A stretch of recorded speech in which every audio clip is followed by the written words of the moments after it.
In the heavyweight division at UFC 310, you got two very good fighters, right? In Ciryl Gane, 12-2, Volkov at 35-10. Both guys pretty much now veterans of the game. Volkov's been around forever, right? Gane just 14 fights in. He's got two losses against two of the best, Ngannou and Jones. So this is France versus Russia. Let's get into it. Volkov is a very tall heavyweight, one of the tallest fighters in the UFC at 6'7".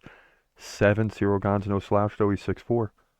Volkov 36, Gane 34. So it's, the time is now for both these guys. Ciryl Gane has a 1-inch reach advantage, believe it or not. Both guys stand right-handed. In terms of the activity or significant strikes, they're almost even. Both over 5 significant strikes per minute, so keep an eye on that.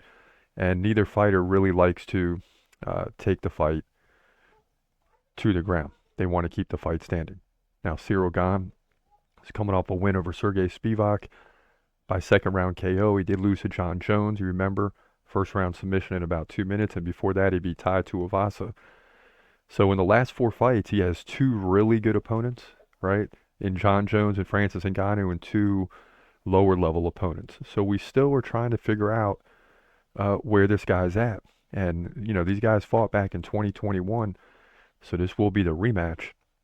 And we'll have to see what happens. Now, Volkov, coming off the win over Sergey Pavlovich by decision. He subbed Tai Tuivasa. He beat Alexander Romanov by KO. He's beaten Rosenstrike by KO. So he's got a little more proof in terms of the level of competition, because now you're getting up there against Rosenstrike and Tybura and Romanov, Pavlovich, and the jury is still out on Ciryl Gane. And that's why this rematch makes sense.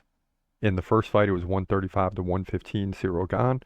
So you'd expect no takedowns either, right? So you'd expect the pace to continue in this fight. You want to see Volkov move around a little bit better, dodge some punches. They both want to keep the fight standing, but you're going to have to slow Ciryl Gane down, and I just don't see that happening for Volkov. I think he's better, but I think Volkov will step up here. He's a much bigger favorite than he should be, though. If you go back and look at that last fight, it was pretty darn close, and the numbers prove it. But I still like Ciryl Gane to edge out Volkov and then face a Rosenstrike or someone of that caliber where, he can continue beating better and better fighters and not really reach for the top right now. Just keep building more and more experience. You're still just 34. You get to 36, 37, then you really are running out of time. So right now you just got to beat high caliber fighters like Volkov and continue taking fights like that. But yeah, Ciryl Gane's going to win this thing, in my opinion, on the feet, very similar to the first fight. You're looking at high activity from both guys, but Ciryl Gane outpaces Volkov to move to 13-2 heavyweight division, UFC 310.